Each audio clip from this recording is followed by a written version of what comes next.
Hello नमस्कार, श्री स्वामी समर्थ. स्वागत आहे तुमच्या सगळ्यांचं आजच्या नवीन एका व्हिडिओजमध्ये. तर आज ना खूप दिवसातून डेली रुटीनचा ब्लॉग आहे तो तुमच्यासोबत शेअर करते. आता तसं तर सकाळची सुरुवात 5 वाजताच होते, पण आजची सुरुवात 6 वाजल्यापासून झालेली होती. सकाळी आम्ही चालायला जातो आणि तिथंच थोडीशी एक्सरसाइज करून पण येतो. 5ला गेलो की 5:15पर्यंत घरी येतो. पण आज नाही म्हणजे उठायला लेट झालं, 5:30 वाजल्या, त्यामुळं काही चालायला गेलो नव्हतो. पण किचनमध्येच 6:15 वाजता यायला लागतंच. आणि रात्रीच ना जिरं आणि मेथी मी पाण्यात भिजत ठेवते. तर त्याचं पाणी सकाळी गरम करून म्हणजे थोडा वेळ उकळू देते आणि तसंच त्या पातेल्यामध्ये थंड होऊन दिलं की थोड्या वेळाने हे पाणी आहे ते मी गाळून पिते.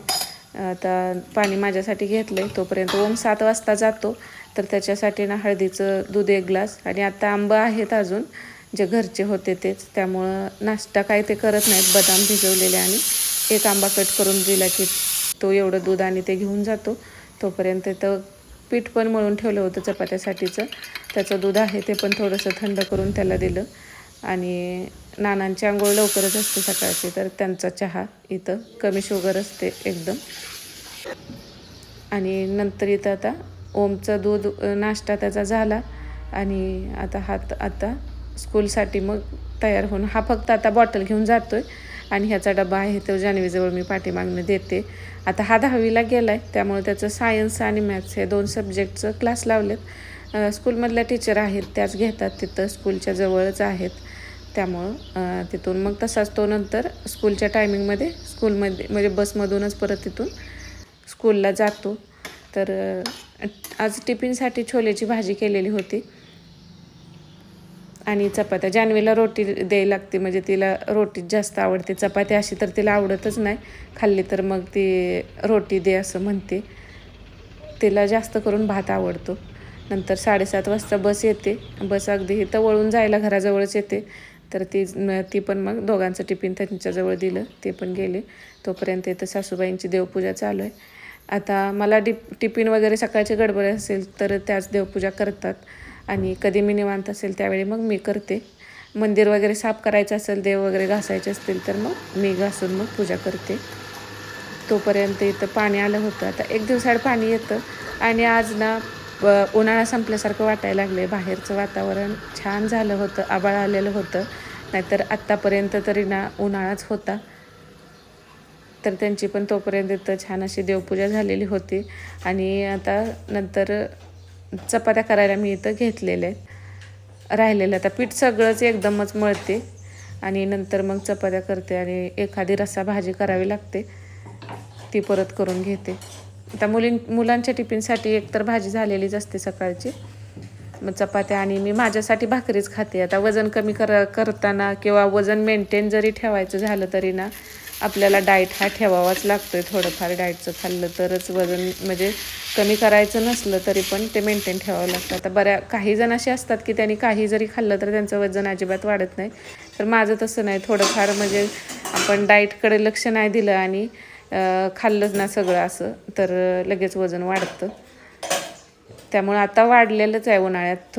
मला वाटतं 2-3 किलो वजन वाढले. आता तेवढं कमी करायचं आहे. तरी पण अजून आंबे आहेत, ते सगळं संपलं नाही. त्यामुळं भाकरी खाते पण आंबा पण खाल्ला जातो आहे. बाकीची शुगर वगैरे खात नाही जास्त मी. शुगर तसं कधी तर गुळाचं काय खाल्लं तर, नाही तर साखर तशी बऱ्यापैकी मी बंदच केली. म्हणजे इतका काही स्ट्रिक्ट डाएट नाही केला अजून, पण भाकरी वगैरे सॅलेड जेवणात हे चालू आहे. आता हे सगळं की स्वयंपाक झाला की आवरायचा आहे. तोपर्यंत गुरुवीन मावशी आलेल्या पीठ न्यायला येतात. त्या कधी तर म्हणजे 4 दिवसातून 8 दिवसातून त्यांना टाईम भेटेल तसं ते गावात पीठ मागतात बघा, तर त्या येतात. आणि आता स्वयंपाक झाल्यानंतरसुद्धा किचनमध्ये म्हणजे बरीचशी कामं असतात. स्वयंपाक करायचा एवढा वेळ जातो ना, त्याच्या डबल वेळ हा किचन आवरायला नंतर जातो. नाना तोपर्यंत जेवायला आलेलं 10 वाजल्या होत्या. तर स्वयंपाक करत करत मग जेवायला चपात्या करत करतच जेवायला वाढायचं चालू असतं. आता किचन स्वयंपाक झाल्यानंतर परत सगळं आज हे घासायला काढलं होतं. किचन कट्टा घासून घ्यायचा, नंतर भांडी आणि फरशी. आणि मिक्सर पण इथं सोबत गॅस जवळच असल्यामुळं ना त्यावरती थोडंसं इकडं तिकडं आपला तेलकट हात लागलेला असतो किंवा काय बारीक करताना वगैरे थोडंफार सांडलेलं असतं, तर ते पण आज घासून घ्यायचं होतं म्हटलं. गॅस कट्टा घासून झाला की मग मिक्सर पण घासून घेतला. आणि गॅसच्या इथं टाईल्सवरती पण बघा स्वयंपाक करताना बरंचसं असं उडतं, तर ते पण मग असं घासलं ना वरच्यावर मग किचन कट्टा आपला असा तेलकट थर साठत नाही कधी. आता काय आमच्याकडे चिमणी वगैरे नाहीत, खिडक्या आहेत दोन्ही साईडला, खिडक्या मोठ्या आहेत त्यामुळे धूर निघून जातो. आणि वरचं आहे ते मग 1-2-3 महिन्यातून ज्यावर आता सगळं काय आपल्या हाताला येत नाही, जेव्हा नंतर 2-3 महिन्यातून एकदा वरती चढून मग त्या टाईल्स सगळ्या घासून घ्यायला लागते. त्या तेलकट म्हणजे किती जरी नाही म्हणलं तरी म्हणजे तेलाचं वरती काळपट दिसतंच परत धुरकटल्यासारखं. तर त्या टाईल्स 3 महिन्यातून वगैरे पुसलं तर मग स्वच्छ निघतात.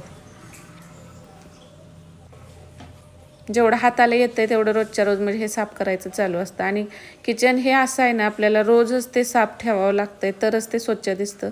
एक दिवस जरी आळस केला ना तरी किचनमध्ये खूप सगळा पसारा होऊन जातो. आता स्वयंपाक करताना ह्या खिडकीत पण बरंचसं सामान ठेवलं जातं, गडबड असते त्यामुळं आपण घेईल तसं तिथंच ठेवून देतो.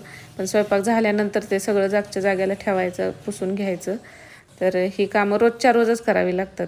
तरच म्हणजे किचनमधली अशी कामं आहेत की किंवा घरातली सगळीच म्हटलं तरी रोज कामं केली तरच घर स्वच्छ राहतंय. एक दिवस आळस केला तरी घरात पसारा होतो. आता खरकट वगैरे आहे ते सगळं बाहेर काढून टाकलं. आणि सासूबाई घरी असल्या, शेताला नाहीत गेल्या की मग त्या मला सकाळची भांडी घासून देतात, मग मी धुते. तर आज त्या घरी होत्या, दोघींनी मिळून नंतर मग भांडी घासली आणि हे भांड्याचं जाळं पण घासून घेतलं. अगोदर मी स्टीलची जाळी वापरत होते, परत नंतर काय झालं, भांडी कशी आमची सतत घासायची चालूच असतात, नाश्ता झाला, चहा झाला, जशी पडेल तशी. आता ही फक्त स्वयंपाक आणि जेवणानंतरचीच भांडी होती, तरी पण एवढी पडलेली होती. चहा वगैरे पोरांसाठी डबं दिलेलं ते नंतर सगळं घासून घेतलेलं होतं. पण थोडी थोडी घासायची चालू राहून पण भरपूर भांडी पडतात. आणि इथं मग सतत भांडी घासायचं चालू असल्यामुळं क्षाराचे डाग पांढरं पांढरं आत्ता पण झालं आहे, पण थोडंसं कमी होतं. आता ते मला एखाद दिवशी घासून पितांबरीनं घासलं ना जरा निघतं ते. आता भांडी वगैरे झाली. भांडी झाल्यानंतर आता फरशी पुसाय घेतली. मुलं गेल्यानंतर झाडून घेतलेलं होतं, आता फक्त पुसून घ्यायचं होतं. आता ह्या मॉपनं पुसायचं झालं तर त्याची बकेट आहे ती लहान असते, त्यामध्ये जास्त पाणी काय बसत नाही, सारखं बदलावं लागतं. म्हणून ही मोठी बकेट आहे, त्यातच मी पाणी घेते. आणि मग हे स्पिन करण्यासाठी फक्त मॉपचा असा यूज करते. आज थोडं वरचं पण पुसायचं होतं. वरती रोज नाही पुसावं लागत, आठवड्यातून 2-3 वेळा जरी पुसलं तरी बास होतं. पण खाली रोजच्या रोजच फरशी पुसावी लागते. आणि गावाकडं कसं धूळ जरा जास्तच येते. आणि मी माझ्यासाठी भाकरी नंतर बनवलेली छोले भाकरी, ताक होतं 1 ग्लास, आणि नंतर जेवणानंतर 1 तासानं ग्रीन टी. तर सकाळी 6 ते 12 अशी सकाळची कामं राहतातच. आणि एक्स्ट्रा कामं काढले तर मग कधी 1-2 पण वाजतात.